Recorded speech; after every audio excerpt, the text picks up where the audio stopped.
My question is to Zafaryab Jilani. 1 minute. Zafaryab Jilani. Yes. Mr. Jilani, Yes. you say that he should not be allowed into the country. Yes. Salman Rushdie. If he's not to be allowed into the country, then somebody has to say that he does not, Article 19 does not apply to this person, Salman Rushdie, who is a person of Indian origin, because of this reasons, and officially ban him. You agree? I tell you, Article 19, 1A guarantees you freedom of expression, whereas Article 19(2) imposes reasonable restriction upon that freedom. Yeah, of course. You forget about those restrictions. No, I've not forgotten. Law of the land is that no one can injure the feelings of others. This is punishable under Section 295A of the Indian Penal Code. That is law of the land. Yeah. Therefore, any person who is committing blasphemy, whose book is there with the government of India, report must be lodged and he must be prosecuted first. There is no freedom of the person but that to kind move freely and to say that yes, he has... But can that apply differently? 1 minute. Can that apply differently in Jaipur and Delhi and Kolkata? It is a duty. No. Can that apply differently in Jaipur and Delhi and Kolkata? It is the failure of Government of India. Government of India must have lodged the FIR and must have started prosecution. No, 1 minute, sir. Is lying with them. Sir, this man, I am not. This is not on the merits of what Salman Rushdie has said. I am not saying Salman Rushdie what he has said is. I am saying. Because I am saying. Is undesirable person. No. Zafaryab Jilani sahab, just listen. Hear me. Without any aggressive opposition, he attended the Commonwealth Writers' Prize Awards in 2000. He attended the Jaipur Literary Festival in 2007. 1 minute. What? He attended the India Today conclave. He attended the India Today conclave in 2012. Though whenever if a demonstration is not held against him anywhere, it does not mean that he has been forgiven. No, but whenever propaganda is there, we know when the local persons did do opposing. Oh, okay. 1 minute. Okay. Fine. Zafaryab Jilani, thank you. I'm going to the next panel. And it is our right to oppose him. I'm going to the next. Before I come to Farooq Dondi, I'd like to get in Sudhir Telang. Sudhir Telang. Yes. Arnab, the problem with India is that fundamental rights belong only to the fundamentalists now. That has been proved. And I personally feel that secularism in this country has become a hoax. I would say that secularism, the spelling starts with a big P and the P is silent. Secularism. It's like pseudo-secularism. I would like to tell the great painter, Mr. Shubha Prasanna, and I have had the pleasure of having a debate with him when Mamata Banerjee arrested a cartoonist and when Ambedkar cartoon was banned, in fact removed from the NCERT books. I had a discussion with him and I'm really appalled and I'm so surprised and I'm so sorry that an artist of his stature is taking the side of people who are attacking the freedom of speech, and he is speaking for one political party for some political points. I'm really surprised. And I want to tell the professor that last year when Salman Rushdie was going to Jaipur Literature Festival, he was not allowed to enter. And some fundamentalist forces, fringe elements, stopped him, and the Chief Minister of Rajasthan prostrated before him, before these fundamentalist forces.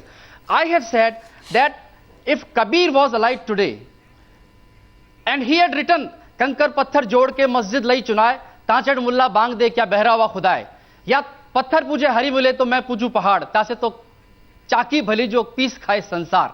If he had written it today and not 600 years back, I want to tell the professor, he would have been under great attack from all kinds of fundamentalist forces, and he would have been banned from entry into any literature festival. And Mamata Banerjee would have said, or Ashok Gehlot would have said, that if Kabir comes to our festival, there will be communal rights. This kind of an atmosphere we are living in India in 21st century. These politicians have tasted blood. The problem with them is that initially they started with Mamata Banerjee arresting a cartoonist. Then Ambedkar cartoon came because the Ambedkar cartoon controversy, you saw that all political parties thought that Ambedkar is a big identity issue. And on the name of Ambedkar they can get votes. The problem with poor artists is, with Kamala Hassan is, with me, with Nandi, everybody, is that writers and artists do not make a vote bank. That's a vote bank policy. That's why they can be avoided, they can be pushed aside. I think the time has come when all artists and writers should come together and do something like what people did at the time of Braveheart. We have to go out on the streets finally and do what? I think they do not allow us. Actually, the camel has entered the tent. They have tasted blood. They have seen that any amount of freedom of speech is going to be a kind of a death warrant for them. I want just play devil's advocate for a minute. Insecure government, devil's advocate for a minute. Will never allow you. Devil's advocate for a minute. There is the other argument. I'm coming to you, Dr. Rahmani. My question to Farooq Dhondi, who I believe is taking the same position as Sohail Seth and Tushar Gandhi tonight, is I will quote to you what the Supreme Court said April 2010 while upholding the ban on a book written by R.V. Bhasin. It said, while we have the right to criticize, the criticism has to be healthy and not malicious. It must not lead to creating ill will and hatred between communities. Hear me out, Farooq Dhondi. The freedom of expression granted by the Constitution should not be used to trigger senseless destruction of lives and property and breach of public order. Can it be argued possibly that Rushdie's being in Kolkata at all was itself an act of provocation? Just as it will be argued by some people that Subramaniam Swamy writing something is provocative. So. No. There is the other side. I'm presenting the other side. Absolutely not. Salman is there to publicize his film on Midnight's Children. He was allowed to do it in Delhi. He was allowed to do it in Mumbai. He did it in Chennai. But Mamta Banerjee, because an election is coming up, has tried to get a minority vote bank by banning Salman's presence. But she hasn't actually officially done that. Not the film. She says I have not officially done that. The state. No, she says I have not officially done that. This kind of it is a flaw of our democracy, Arnab, that we rely not on constitution and the rule of law. We rely on vote banks in order to get people elected, and we know the consequences of that power. Now, there are very many people in India who some people dislike. There are groups of people who dislike, shall we say, not, Sant Kabir is an old example, but shall we say Narendra Modi? There are people who dislike him. Should he be banned from traveling in India to, say, Chennai or Delhi or someplace where the Muslims might say we don't like this person?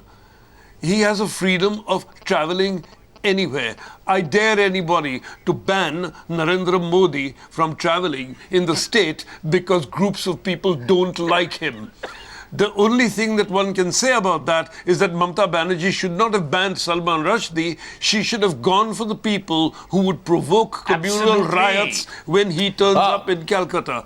And what she's done quite miserably is she's denied the Bengalis or people in Calcutta from listening to Salman's witty riposts and charming personal view of Midnight's Children. Arnab, I come from Calcutta, I come from Bengal. It is perhaps India's most tolerant, most creative, most liberal piece of earth. What is happening today violates the spirit of the essential Bengali, the essential Calcuttan. So whether Mamta has done it for law and order, whatever it is, I have three arguments to place. Number one, it is the business of the Chief Minister to protect the law and order conditions of that state. Number two, with one brush, you have tarred the average Bengali who is essentially a liberal, who loves debate. You know, we were raised in a culture of adda, of discussion. Finally, as he says, you can't keep banning people. Tomorrow, you might not be liked in some television studio in Noida. So should Akhilesh Yadav ban you from Noida? I mean, it's ridiculous. Are we becoming a ban-ana republic, or what the hell is going on? Taslim Rahmani. Let's not. Taslim Rahmani. My question to you is this. No, it's interesting. It's an interesting proposition. I am asking Taslim Rahmani to open up everyone. Played the same game with Taslima Nasreen. Also, in 2012, when Salman was invited to Jaipur Festival, I was there. He was not allowed to come. He was dissuaded from coming because of elections in the UP and the Congress wanting votes from the vote bank. I think it really comes down to vote bank politics and our politicians being not bold enough to challenge the few agitators. Yeah, who so will my stir question up is the to vote Dr. bank Taslim to say Rahmani. because Dr. they did Taslim not Rahmani. allow or allowed Salman No, Dr. in, Taslim Rahmani, don't you vote are for this or that party. Dr. Taslim Rahmani, I am told that you support Mamata Banerjee, you are slamming the media and etc. etc. My question to you is, let's take a hypothetical situation. I don't have a problem with you, but if somebody says, you know, I don't like Dr. Taslim Rahmani, I have a feeling that if Dr. Taslim Rahmani lands in my city, then there will be a lot of trouble. There'll be a law and order situation if Taslim Rahmani comes to my city. People are going to make the trouble. No, 1 sec. Hypothetical situation. And then the person's... 1 minute, Dr. Rahmani. I haven't completed this little hypothetical example of mine. And then that person who is a little influential calls up the chief minister or minister and says, you know, this Taslim Rahmani I don't like. I have a feeling that he will create trouble. And then through unofficial channels you are told that Dr. Taslim Rahmani don't come, because if you come I'll put you on the next flight and send you back. What will you do? But it's Question is to Taslim Rahmani. It's complete nonsense. Now shall I speak? I'm waiting, sir. Okay. Trouble that they've had. Dr. Rahmani is responding to the hypothetical situation. First of all, I want to correct. I never said that the Mamata Banerjee, whatever she did yesterday or today is correct. I never said. Number two, I want to make it very clear that the sentiments of millions of billions of people are hurt by the freedom of expression of Mr. Salman Rushdie. There is no doubt about that. It's very clear since the day he has written the satanic verses. But these are our emotions, and our emotions were hurt.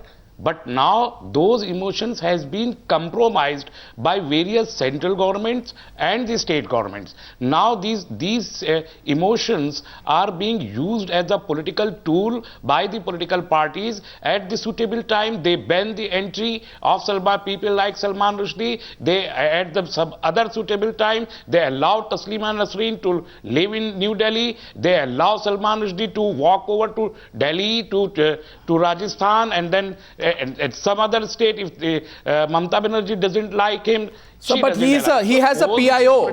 No, but sir, 1 minute, sir. He has a... Very well. No, so... We have admitted it that our emotions are already compromised. But I understand. But you know, he has we don't like Salman Rushdie. No. This is a very clear fact. But now he is coming 12 times. Then he has to be officially banned by the state. Then he has to be officially banned by the state. 12 times. Why can't he go to Calcutta itself? Yeah, that's what I'm asking you. So he can go anywhere. If somebody is to ban, it's the state. When you talk about the freedom of expression, Arnab, just 1 minute, Arnab. When we talk, for so long, we are talking about the freedom of expression. Okay. I want to know this country and this nation. When will we start talking about the dignity of expression? Will there be a dignity of expression? Dr. Rahmani, when we will allow everybody to express their expressions?